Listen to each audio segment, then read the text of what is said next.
ቢፈልግባትም መልካሙ ገበሬ አልተገኘባትም ከበለሷ ፍሬ ቢፈልግባትም መልካሙ ገበሬ አልተገኘባትም ከበለሷ ፍሬ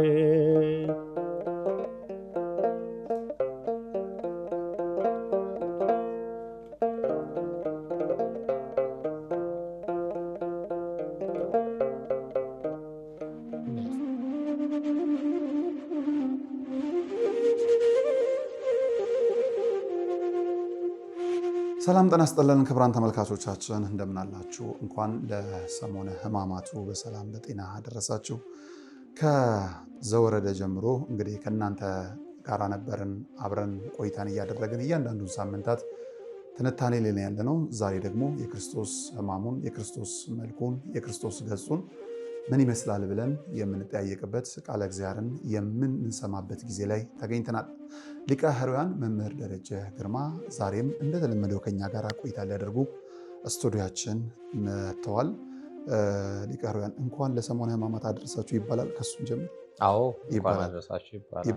ምንም ችግር የለውም። አዎ ለምን ክርስቶስ ባይታመም እኛ እንፈወስ፣ እሱ ባይቆስል የኛ ቁስል አይድንም፣ እሱ መከራ ባይቀበል የኛ የመከራ ቀንበራችን ከትከሻችን ላይ ይነሳ። ስለዚህ እንኳን አደረሳችሁ ይባላል። እንኳን አደረሱት፣ እንኳን አብሮ አደረሰ። ሌላው ትልቁ ክርክርና ግርግር የሰሞነ ሕማማት ላይ አልፎም አንዳንድ በዓላት ላይም አንዳንድ ጾማት ላይ ይበላል አይበላም ነው። ልክ እንደዛው ደግሞ ወደ ሕማማቱ ሲመጣ ማማተብ ይቻላል አይቻልም፣ መጨባበጥ ይቻላል አይቻልም የሚባለው ነገሮች አሉ። ግን እንደው አንዱን እንመልከት። ማማተብ ይቻላል በሰሞነ ሕማማት? በመጀመሪያ እንግዲህ በዚህ ሚዲያ የምትከታተሉን በመላው ዓለም የምትገኙ የክርስቶስ ቤተሰቦች፣ የክርስቲያን ወገኖች ሁላችሁ እንኳን ለዚህ ቀን አደረሳችሁ። ለምን ጾመ እግዚእነ ኢየሱስ ክርስቶስን ጨረስን። ልክ በሆሳዕና ጨረስን 40 ቀኑን ከቅድስት የጀመርነውን። ስለዚህ አሁን የሚቀጥለው አምስቷ ቀን አንዷ ሳምንት ማለት ነው በአውሮፓውያን ታላቋ ሳምንት ትባላለች። በእኛ ደግሞ ሰሙነ ሕማማት ይባላል። ያው ግዕዝ ነው። ሐመ መታመም፣ መሰቃየት፣ ስቃይ፣ ሕማማት የብዙ ቁጥር። ስለዚህ የስቃይ ሳምንት የክርስቶስን ስቃይ የምናስብበት የእኛንም በኃጢአት መሰቃየት የምናዘክርበት 5500 ዘመን እስከ እንግዲህ ዕለተ ዓርብ መጨረሻው ድረስ 5 ቀን ተኩል ነው። ስለዚህ 5500 ዘመን ምሳሌ፣ የብሉይ ኪዳን ምሳሌ፣ ያ የጨለማው ዘመን ምሳሌ ነው። እንግዲህ ከዛሬዋ ቀን ጀምሮ እስከ መጨረሻው ቀን የምንሰግደው ስግደት ሲቆጠር አባቶቻችን ቆጥረው 6666 በጌታ ጀርባ ላይ የወረደው ጅራፍ ቁጥር ነው። ስለዚህ የጌታን ሕማም በየቀኑ የምናስብ በየቀኑ የምናዘክርበት ውብ ሳምንታት። ስለዚህ በዚህ ሳምንታት የምንተዋቸው ብዙ ነገሮች አሉ። ያው በዓመት አንዴ ስለሚመጣ የዓመት ቀለም ስለሆነ ብዙ የሚያወዛግቡ ነገሮች አሉ። አንዱ ይፈቅዳል ያለውን አንዱ አይፈቅድም፣ አንዱ ይሄ ይፈቀዳል ያለውን አንዱ አይፈቀድም የሚልበት እና ሊቃውንት ጉባኤ የህዝቡን ጥያቄ ተመልክቶ ህዝቡ የማይል መጽሐፍት ላይ ተጽፈዋል። አንዳንዶቹ ግብረ ሕማሙ የሚያዘው ነገር አለ። ግን ህብረተሰቡ ይሄን ለመረዳት ለመጽሐፍት ሩቅ ስለሚሆን ለሁሉም በተመቸ መልኩ ድሮ እንደሚያደርጋቸው እንደ ቡክሌት አሳትሞ ለህዝቡ ሁሉ በየአጥቢያው የሚሰራጭበት ይሄ ይፈቀዳል፣ ከዚህ አንጻር ይሄ ክልክል ነው ብሎ ውሳኔም ጭምር ያስፈልጋል በቅዱስ ሲኖዶስ አሳይቶ እንትን ቢልልን በየጊዜው እንደው ከመስገድ ከመጾም ከመጸለዩ ትልቁን ሰዓት የሚወስደው ጭቅጭቁ። በተለይ አሁን ለምሳሌ የጌታችን የመድኃኒታችን የኢየሱስ ክርስቶስ በዓል ነው። ይሄ ትልቅ በዓል ነው።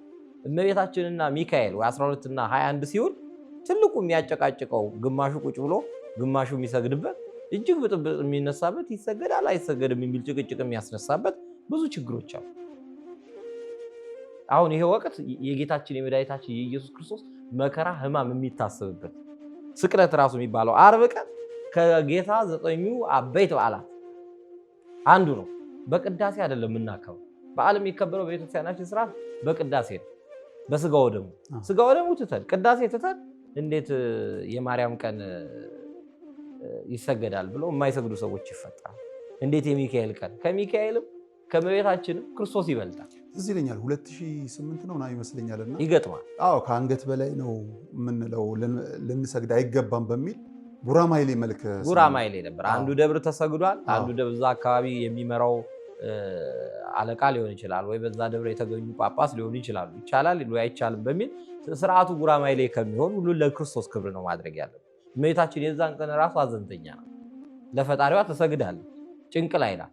ስለዚህ ትልቁን ስዕል ቅዳሴውን ትተን ትልቁን ቅዱስ ቁርባን ትተን ማለት በዓል የሚከበረው በዛ ስለሆነ ማለት ነው። ደስታችን የምናደርገው በብሱ በወይኑ ነው። ያ ተቀውሮ በቅዱስ ሥጋው በክቡር ደግሞ ማለት ነው።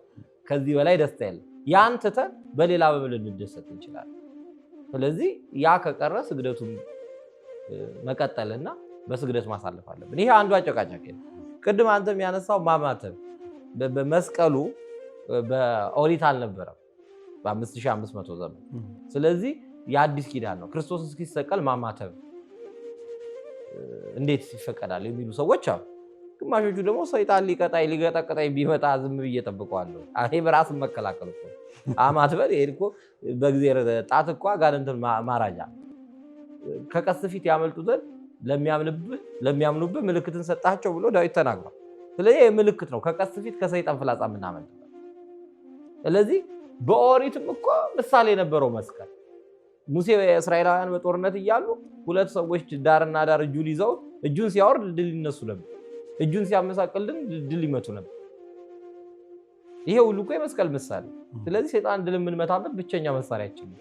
ስለዚህ ሰይጣን እየቀጠቀጠ እንዴት ዝም እንለዋለን? ስለዚህ ስመ እግዚአብሔር ጠርተን እናማትባለን። በኦሪት ምሳሌው ነበር። የሙሴ በትር እንትኑ በመስቀል እንትንላ ያዕቆብ እጁን አመሳቅሎ ልጆቹና የልጅ ልጆቹ መባረኩን ከመስቀል ጋር እናያይዘዋለን። የመስቀል ምሳሌ ያልሆነ ነገር የለም። እኔ እናንተ ራሱ እጃችንን ከፍ አድርገን ስንቆም እኮ መስቀል ነው። ስለዚህ መስቀሉ በትክክል ክርስቶስ ባይሰቀልበትም ምሳሌው አምሳያው ነው፣ ያ የናሱ አምሳይ። ስለዚህ ያን ማድረጋችን ክፋት የለውም። ይሄንን ለማሰብ ነው። ክርስቶስ ገና አልተሰቀለም፣ በኦሪት መስቀል የለውም የሚለው ለማዘከር ነው እንጂ መስቀልን ለመካድ አይደለም ሳምንቱን የምናከብረው። ስለዚህ በደንብ ተጽፎ ይሄ ውሳኔ ነው የሚጠይቀው። ቀኖና ስለሆነ ያወዛግባል። አሁን መሳም አለመሳም ያወዛግባል። አንዱ መጥቶ ይስማ ተው ትላለህ። አንዳንዶቹ በሊቃውንት ደረጃ ሐሙስ ቀን ጌታ አሳልፎ በሰጠበት ራሱ ይሁዳ በሳመበት ቀን ነው እንጂ የሙሉ ሳምንት አይደለም የሚሉ አሉ። ኖ በቃ በሙሉ ሳምንት ደግሞ ይሄን ማሰብ አለብን። እኔ ከተፈታስ በኋላ የይሁዳ አሳሳም ይፈቀዳሉ። የይሁዳ አሳሳም የለበጣ እኮ የይሁዳ አሳሳም እኮ አሳልፎ የመስጠት ፍቅር የሌለበት። ስለዚህ እንደዚህ አይነት ነገሮች እንትን ማድረግ አለባቸው። አሁን እኛ በተራ ወይ በማይጎዳው ነው የምንጨቃጨቀው እንጂ አሁን እንደ ግብረ ሕማሙም እንደ ፍትሐ ነገሥቱም ድንጋጌ እንደሌላውም ካየ የሚጾመው 13 ሰዓት ነው ይላል። 13 ሰዓት ስንት ሰው ነው የሚጾመው? እስከ 1 ሰዓት ማለት ጨልሞ ድንጋይ ወርውረህ እስካታየው ድረስ ሰዓቱን እርግጠኛ ሆነ። የመጀመሪያው ወርቃር እስከ 12 ነው፣ ከዛ 9 ሰዓት ነው። ይሄኛው ደግሞ 13 ሰዓት። ይሄንን እንዴት ነው እንፈጽመው? መጽሐፉ የሚፈቅደው ሰው በሰሙነ ሕማማት ሊበላ የሚገባው ከጥሬ ጨው ጋር የተሰራ ቂጣ፣ ደረቅ ቂጣ፣ ከዛ ጥሬ እና ውሃ ብቻ። ይሄንን እዚህ ላይ ነበር እንደውም እንዴት በርትተን እንዴት እናድርገው? የሚያጸድቀው ይሄ ነዋ። ያኛው እኮ ማስታወሻ ነው። አሁን አንድ ሰው ተሳስቶ ቢስብ ኃጢአት ሰራ በደል ሰራ የሚባልበት እኮ አይደል? ያን ቢፈጽመው ግን አባቶች ያቆሙትን የመሰረት ድንበር ላለመጣስ እነዚህን ማሰብ አስቦ ማሳለፍ፣ ወዳጁን በዚህ መልኩ የሚሸጥ ብዙ ሰው ስላለ ያንን ማሰብ፣ መስቀል በዛ ሰዓት ስለሌለ በመስቀል መባረክ፣ እውነተኛ ሰላም ስለሌለ ሰላም ለኩልክሙ ብሎ መባረክ። እነዚህ ነገሮች ከሆሳዕና ከሰዓት ጀምሮ አንድ እግዚአብሔር ይፍታ ከተባለ ሰዓት ጀምሮ ይቀራሉ። በዛውን ቀጥል። በጣም ጥሩ ስለመጡልኝ ነው። አሁን ዛሬ እንግዲህ ሰኞ ላይ ያለ ነው እና ሆሳዕና ጠዋት ስርዓተ ቅዳሴውም ሁሉም ከተጠናቀቀ በኋላ ሰሞነ ሕማማት እንደገባ ነው የምናስበው። ከሱን ጀምርና ምናልባት የዚህን የሰሞነ ሕማማት የሕማማትን መልክ እንመልከት እስቲ። ሊቀር በጣም ጥሩ ነው። እንግዲህ ጌታችን መድኃኒታችን ኢየሱስ ክርስቶስ ሆሳዕና ማለት በነገራችን ላይ መድኃኒት ማለት ወይም አሁን አድን ምስጋናም ሊሆን ይችላል። ሆሳዕና በአርያም ማለት ምስጋና በሰማይ እንደማለት። ጌታችን መድኃኒታችን ኢየሱስ ክርስቶስ ገቦ ደብረ ዘይት የሚላት አንተም አይተሃታል።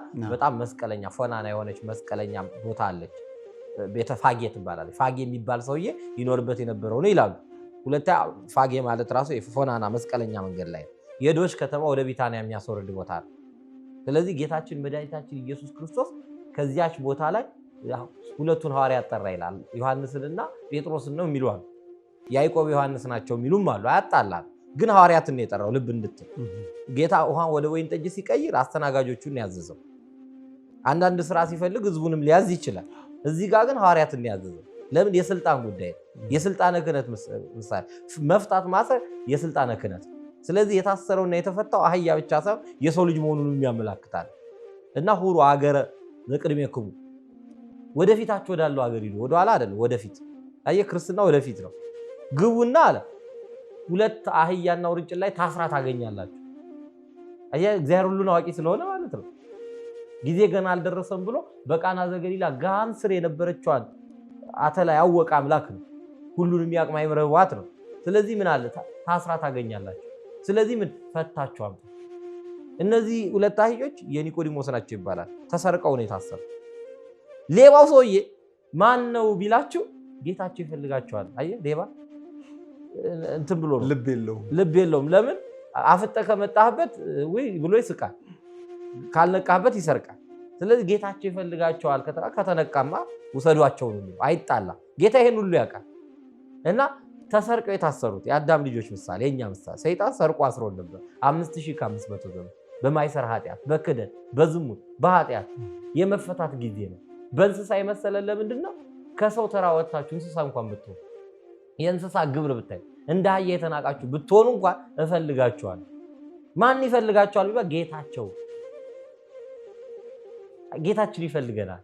ምንም ኃጢአተኛ ብንሆን፣ በደለኛ ብንሆን፣ ዝሙት ውስጥ፣ ጫት ውስጥ፣ ሱስ ውስጥ ብንሆን፣ በኃጢአት ብንሆን፣ በየትኛውም ዓለም ብንሆን ጌታችን ይፈልገናል። ጌታቸው ይፈልጋችኋል በሉ። ዛሬ ኃጢአት ስትጠራን፣ ዓለም ስትጠራን፣ ንስሐ ሲያሸንፈን እምቢ ሲለን ጌታ እኮ ይፈልገኛል መፈታት አለብኝ ብለን በቃ ከራሳችን ጋር መታገል አለብን። እነዚህ አህዮች አልተፈራገጡም። እነ ጴጥሮስን አልመቷቸውም። ተፈራግጠው አልፈታም አላሉ። እሺ ብሎ ታዘው ነው የተፈቱ።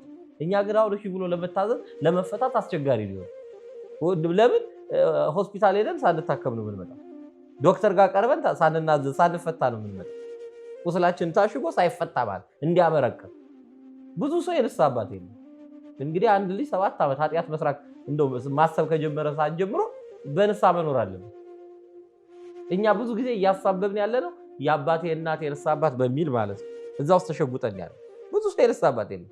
ባለቤት የለው አስሮ ቢያመጣው የለም። በመፈታቱ የተመቸው ይመስላል። በሆሳዕና ዕለት ትልቁ የታሰበው ይሄ ነው። ሌላው ብዙ ታሪክ ቢኖረው ፈታችሁ አምጡልኝ እና የመፈታት ቀን አሁን የዛን ቀን በጣም ነው የሚደንቀኝ። የሚገርም ነገር አሁን እኔ ያለሁበት ቤተክርስቲያን በሌሎች አድባራት ነገና መኪና መቆሚያ ቤተሰብ መቆሚያ ሄደ ሰው በብልጠት ሊጸድቅ ማለት አንድ ቀን መጥቶ ተፈቶ 2 ወር ሙሉ ከተጉት ጋራ ተቀላቅሎ ሊመጣ እቺ አንድ ጥቅስ አለች 11 ሰዓት ነው ሁሉም ዋጋው 11 ብትመጣ 3 ሰዓት ብትመጣ 6 ሰዓት ብትመጣ 9 ሰዓት ብትመጣ ዋጋ አሁን ግን ሰው እየመጣ ያለው ዋጋ በመክፈያው 11 ሰዓት ያ ግን ልክ አይደለም። ቤተክርስቲያን ሁሌ ነው መመጣት ያለበት።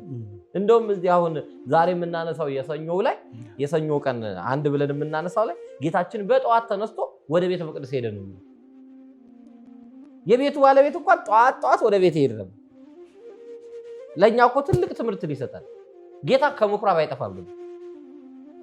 እኛ ግን የምንመጣው ለሆሳዕና ለመፈታትና ለስቅለት ደግሞ ትንሽ ሰግጄ ትንሽ ነገር ላገኝ ብለን ይሄ በጣም ነው የሚደንቅ።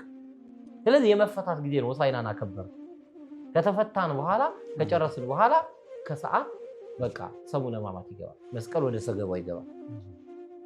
ኦሪት ነው የሚታሰበው። እግዚአብሔር ይፍታ የለም፣ ጉባኤ የለም፣ ጮሆ መናገር የለም፣ ነጭ ልብስ መልበስ የለም።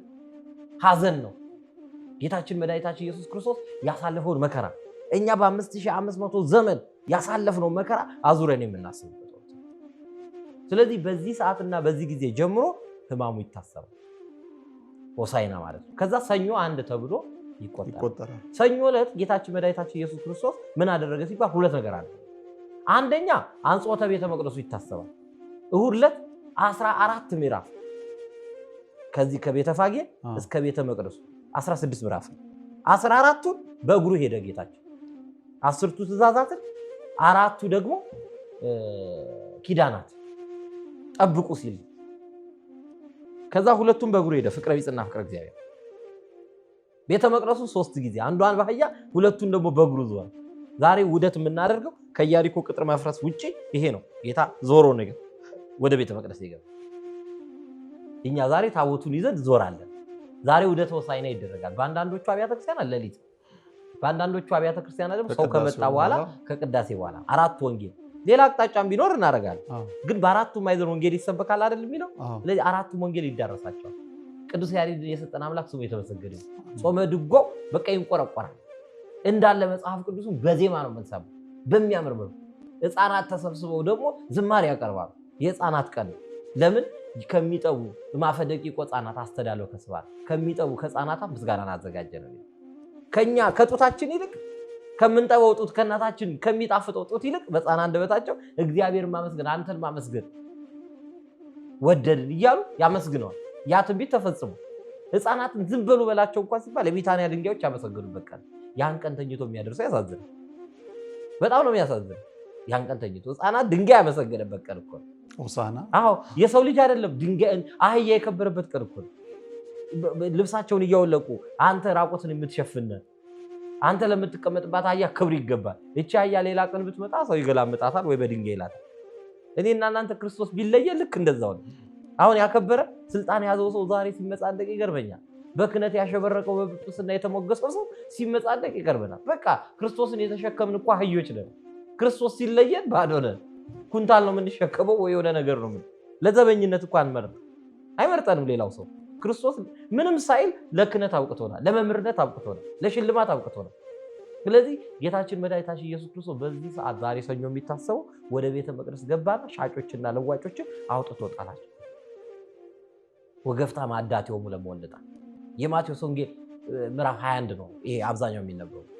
በዚህ በሰሙነ ሕማማት ከማቴዎስ 21 በኋላ ያሉት ትምህርቶች ሁሉ የተሰጡት በዛ ሰዓት። ስለዚህ ይሄ ሁሉ ተአምር ተሰራ። ስለዚህ አንጾተ ቤተ መቅደስ ይባላል የዛሬው ቀን። የቤተ መቅደስን መንጻት የምናስብበት ቀን። እኛም መንጻት አለብን፣ ከበደል ከኃጢአት መንጻት አለብን። እኛም አንትሙ ቤተ መቅደሱ ለእግዚአብሔር የተባልን እኛ ነን። ስለዚህ መቅደስ ሰውነታችን እንዲነጻ የሚሰበክበት የሚነገርበት አንጾተ ቤተ መቅደስ ዛሬ ማለት ነው ይሄ ቀን። ከዛ በላይ ደግሞ የሚነገርበት ታሪክ ዛሬ እንግዲህ በአምሳለ በለስ ረገማለ ኃጢአት፣ በበለስ አምሳል ኃጢአትን የረገመበት ቀን ጌታችን መድኃኒታችን ኢየሱስ ክርስቶስ የሚያድረው በደብረ ዘይት በመዓልት ይምር በምኩራብ ይላል። ጠዋት በየቀኑ ምኩራብ ይገባል ያስተምራል። ማታ ደግሞ ወደ ደብረ ዘይት ሄዶ ያድራል በዛች ዋሻ። ባለፈው አንስተናታል እነ ኒቆዲሞስ ይመጡባት የነበረችው። በዚህ ግን 5ቱ ቀን ምንድነው ጌታችን መድኃኒታችን ኢየሱስ ክርስቶስ ማደሪያው ስለታወቀ ሊገሉት እየተማከሩ እንደሆነ ስላወቀ ቀኑ ዕለተ ዓርብ ሳትደርስ እንዳይገሉት ለጊዜው መሸሸ ብልሃት ያስፈልጋል። ስለዚህ የት ነበር የሚያድረው? ቢታንያ የድሆች መንደር እና ላዛር ሰፈር ነበር የሚያድረው። ስለዚህ በጠዋት ካደረበት ከቢታንያ ወደ ቤተ መቅደስ ወጣ። በጠዋት ሲወጣ ተራበ ይላል። እንግዲህ ነጋሽ በጣም ቢገርም ነው። 40 መዓልት 40 ሌሊት የጾመ አምላክ የጾመ ፈጣሪ ክርስቶስ እንዴት በጠዋት ተራበ? ክርስቲያን ራሱ በጠዋት እንዲራብ እኮ አይፈልግም። መኳንንቶቻቸው በጠዋት ምግብን የለመዱ ይላል እኮ አይደለም። ለካህናት ለቤተክርስቲያን ሰዎች ሀገርን ለሚመሩ ሰዎች እኮ ጾመው ነው ማስተዳደር ያለባቸው። ለዛች ሀገር ወዮላት ነው የሚሉ በጠዋት እየተነሱ ለሚበሉ። ስለዚህ እንኳን ለክርስቶስ ለሌላ ሰው አይነገርም። ስለዚህ በጠዋት ራበው። ምግብ ነው ወይ ራበው? ክርስቶስ አይደለም። ንስሐ የሚገባ ሰው ነው የራበው። የኃጢአተኛ ሰው እንባ ነው የራበው። በዮሐንስ ወንጌል ምዕራፍ 4 ላይ ምግብ ብላ ሲሉት እምበላው አለኝ ነው ያለው። ያቺ ሳምራዊቷ ሴት መጣች። የመንደሩ 20 ሺህ ሰው ይላል ታምረ ኢየሱስ 20 ሺህ ሰው መጣ። የ20 ሺህ ሰው ንስሐ ነው የሚበላው። የእግዚአብሔር ምግቡ ያ ነው። ስለዚህ ተራበ ማለት የሰው ልጆችን መዳን ተራበ። ወደ አንዲት በለስ ተጠጋ ይላል። ያቺ በለስ ቅጠል ሞልቷታል፣ ፍሬ የፈለገባት ይላል። ቅጠል አላት ግን ፍሬ የፈለገባት፣ ፍሬ ግን አጣባት። ከዛ ረገማት። ፍሬ አይብቀልብሽ ሲላት ደረቀች። ክርስቶስ የረገማት ሕይወት እንዲህ ነው የምትደርቀው። ክርስቶስ የረገማት ሰው ነው በቃ ትደርቃለች። ሐዋርያቱ ደነገጡ። ክርስቶስ የተለየ ሕይወት ይደርቃል፣ ፍሬ የለውም። ያቺ በለስ ማናት ቢባል በለስ ዘይቤ ቤተ እስራኤል ነው።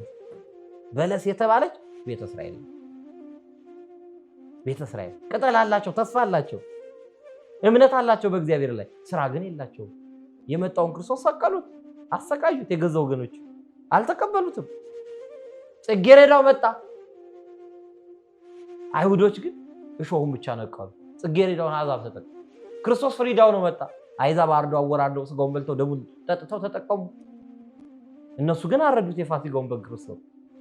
ቅጠል አላቸው ግን ፍሬ የላቸው። ፍሬ ሃይማኖት፣ ፍሬ ምግባር ከነሱ ተሰውሯል። ተስፋ ቢኖራቸው ትንቢት ቢነገርላቸው ስባ ይፈጠሩ። ዛሬም ክርስቲያን ተብለን ክርስቶስ ቢሞትልን ተስፋ ቢኖረን ሃይማኖት ቢኖረን ምግባር ከሌለ እንደዚህ ፍሬ አልባ ነው። ሐዋርያትን ካስተማራቸው በኋላ ምንድነው የጠየቃቸው? አንዳች የሚበላላችሁ አላቸው። የለንም ነው ያሉት። ፍሬ ይጠይቃል እግዚአብሔር። በኢሳይያስ 5 ላይ በቃ ያችን የወይን አትክልት ፍሬያማ ነገር ጠበቀባት ይላል። ኮተኮታት፣ አጸዳ፣ ምን አለ ለወይን ያራርኩለት ነገር አለ። የቆመጠጠ ፍሬ ለምን አፈራች ብሎ ተቆጣ። ነቃቅሏት፣ አቃጥሏት አለ። እግዚአብሔር ከኔም ከአንተም ፍሬ ይፈልጋል። 3 ዓመት ተመላልሶ ፍሬ ፈለገባት። ታስታውሳታል። ጠባቂዋ እጅግ እግዚአብሔር ይተካ። የዘንድሮን ብቻ ተዋት። መልአኩ የለመነላት፣ መምህራኑ የለመኑላት ያቺ ፍሬ አልባ 3 ዓመት የተባለው በሕፃንነት ፍሬ ተፈልጎ፣ በወጣትነት ፍሬ ተፈልጎ፣ በሽምግልና እግዚአብሔር ፍሬ ፈልጎ ወደ አንተ ይወስድ ሲመጣ ያጣባት ተረገመች። ይችኛዋ ያችኛዋ ግን አማላጅ ነበራት። የዘንድሮን ብቻ ተዋት። እድጋ እግዚአብሔር ይተካ። እባክህ ዛሬም በቅዱሳን አማላጅነት በጻድቃን በሰማዕታት ምልጃ ቆመን የምንሄድ ፍሬ አለን። ስለዚህ እስራኤል ዘነፍስ እኛ ነን። ያቺ ፍሬ ያልተገኘባት በለስ የተባለች ኢትዮጵያ ናት። ቅዱሳን ሞተውላታል። በየበረሃው አባቶች ደክመውላታል። አሁን ዛሬ እየሰበሰብን ያለነው ፍሬ ምን አይነት ነው? እስቲ ንገረኝ። ዛሬ በየቀኑ እኮ ሰው ይሞታል። አብዛኛው ሰው ተፈናቅሏል። ወንድሙን እኮ የሚገልበታል። በቃ ደረቀች። ክርስቶስን ከሰቀለች በኋላ እስራኤል ምንድን ነው የሆነችው? በሰባ ዘመን መጥቶ ጥጦስ አጠፋት። ለ2000 ዓመት ሙሉ በዝርወት ኖሩ። ከካርታ ላይ እኮ አልነበረችም። እንደ አውሮፓውያን በ1948 እኮ እንደገና ሀገር የሆነችው እስራኤል። ያቺን የመሰለች ሀያል ሀገር ትንቢት የተነገረላት ሱባ የተቆጠረላት የአብርሃም ልጆች ሀገር የሆነች በቃ በፍሬ ስላልተገኘባት ተነቀለች። 2000 ዓመት ከካርታ ጠፋች። ዛሬ ኢትዮጵያ በዚህ እግዚአብሔርን አለማወቋ፣ በዚህ ድንቁርና አሁን ባለው የትውልዱ ድንቁርና በግብረ ሰዶም፣ በሌዝቢያን፣ በዘረኝነቱ፣ በጎሳ በምን መባላቱ ከካርታ አይደለም ከህይወት አይደለም ከተጻፈችበት ነገር አትሰረዝ። ከ40 ምናምን ጊዜ በላይ ኢትዮጵያ እጆቿን ወደ እግዚአብሔር ትዘረጋለች። ለኢትዮጵያውያን ምግባቸውን ሰጣቸው ያልተባለ ነገር ምን አለ? ግን ክርስቶስን አሁንም ይዛው ካልተገኘች፣ በመቅደሷ ክርስቶስ ከሌለ፣ በቤተ መቅደሷ ክርስቶስ ከሌለ፣ ክርስቶስን ካልሰበከች፣ በክርስቶስ ሕይወት ካልተመላለሰች ትነቀላለች፣ ትደርቃለች። ክርስቶስ የሌለው ሕይወት ይደርቃል። እስራኤል ተነቀለች። ለመሰብሰብ የፈጁበት በእርግማኑ ውጤት እስካሁን አለ። አሳዊ መሲህ እየጠበቁ ነው ያሉት። እርግማኑ ዛሬ ደም ሳይፈስባት በዛች ሀገር አያድርም። በመባነን ነው የሚኖሩት። ኃጢአተኛ ሰው ማንም ሳያሳድደው ይሸሻል። ቃየልን ነው የሚሆነው። የቃየል ልጆች ሆነው ደም ዕለት ዕለት የወንድሞቻቸው ደም እየፈሰሰ ነው የሚኖረው። ያ ሁሉ ተስፋ ያ ሁሉ ትንቢት ስላልጠበቁት፣ የመጣውን ክርስቶስ ስላልተቀበሉት ይሄ ሁሉ መከራ ደርሶባቸዋል። ዛሬ የመጀመሪያውን ቀን ቤተክርስቲያን ስታስብ ይህች ቀን በለስ ስለመድረቋ የተነገረበት። በለስ ቅጠሉ ሰፋፊ ነው። የኛም ኃጢአታችን ሰፋፊ ሆኗል። ስለዚህ ይነቀላል። በለስ የተባለ ራሱ ኃጢአት ነው። ቅጠሉ ሰፍቶ ዓለምን ከርኗት አገኘ። ክርስቶስ ምን አደረጋት ታዲያ? ኃጢአትን ከስሯ ነቀላት። ጥንተ አብሶ ነቀለ። የአዳምን ኃጢአት ነቀለ። ዳግም እንዳታበቅል አደረጋት። ኃጢአትን ደመሰሰ። ክርስቶስ በደሙ አጠፋት። ረግሞ ለያት። ከሰው ተለይ፣ በቃ ከሰው ሕይወት ውስጥ ውጪ ብሎ አባረራት።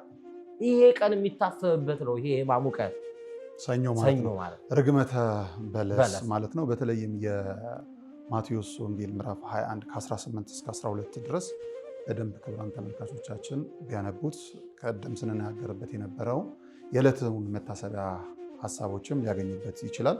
ስለዚህ ቀሪውን ለተመልካቾቻችን ስተን ወደ ምክሩ ቀን እንሂድ። ወደ ሁለተኛው ቀን ይቻላል። ክቡራን ተመልካቾቻችን ከኛ ጋር ቆይታን እያደረጋችሁ ስለሆነ ከልብ ነው የማመሰግነው። ሰኞ ርግመተ በለስን በዚህ አጠናቀናል። ነገ ደግሞ እንደዚሁ በሁለተኛው ቀን የማክሰኞ ስያሜ ላይ ከሊቀ ኅሩያን መምህር ደረጀ ግርማ ጋር ቆይታ እናደርጋለን። ሰላም እግዚአብሔር ከሁላችን ጋር ይሁን።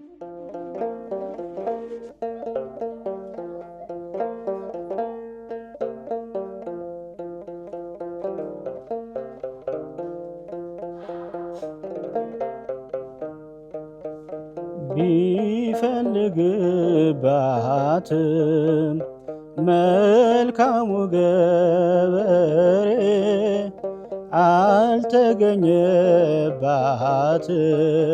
ከበለሷ ፍሬ። ቢፈልግባትም መልካሙ ገበሬ አልተገኘባትም ከበለሷ ፍሬ።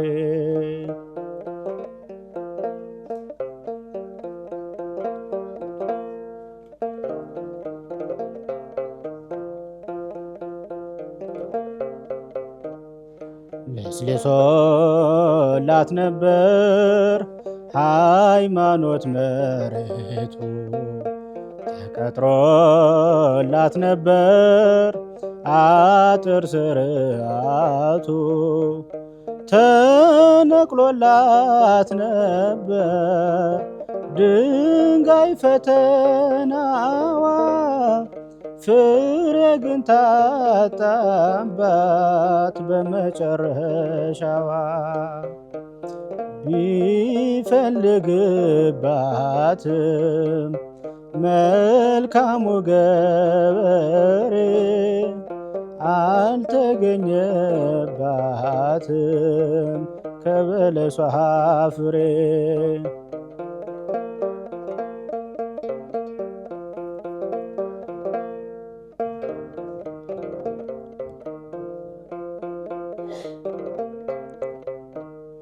ፍሬ የሌለባት ቅጠል ስለሆነች ተካዩን በምግባር ስላላስደሰተች፣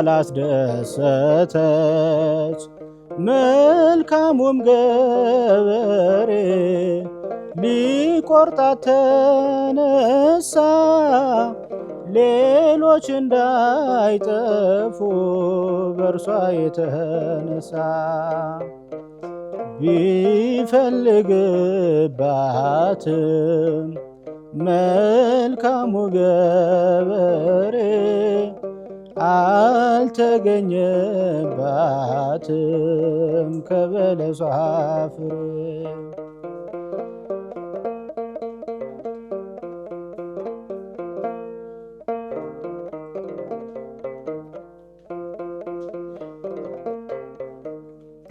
ለንስሐ የሚሆን ዕድሜ እንዲሰጣት ጠባቂ መላኳን ተማጸነላት።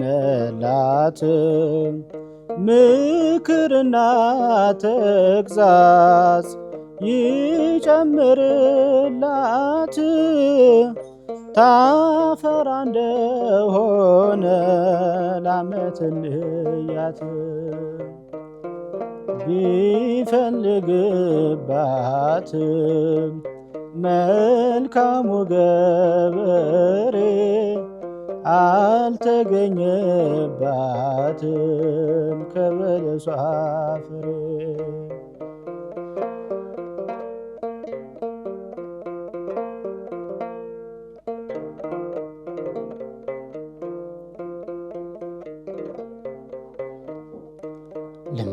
ልመናዋን ሰምቶ ጌታውን ፈቀደ ጥቂት ዕድሜ ሊሰጥ ሊታገስ ወደደ። ዳግመኛ ሲመጣ ፍሬ ካላፈራች ተቆርጣ ወደቶን እሳት ትጣላለች። ቢፈልግባትም መልካሙ ገበሬ አልተገኘባትም ከበለሷ ፍሬ።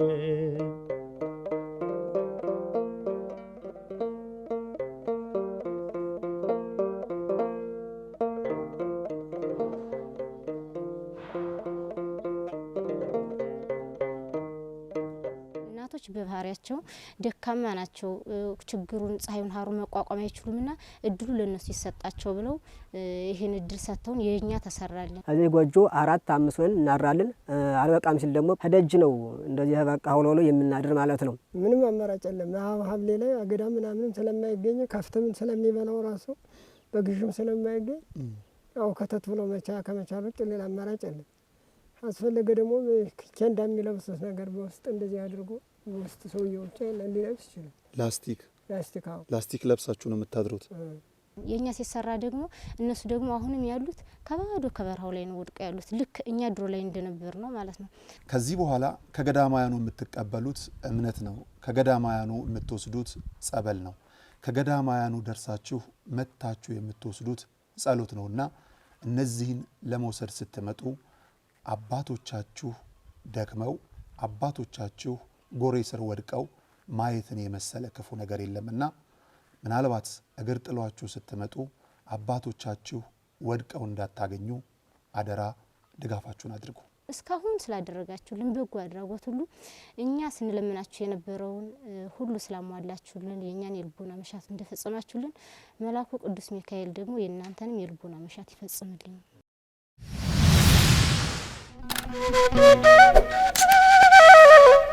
Thank you.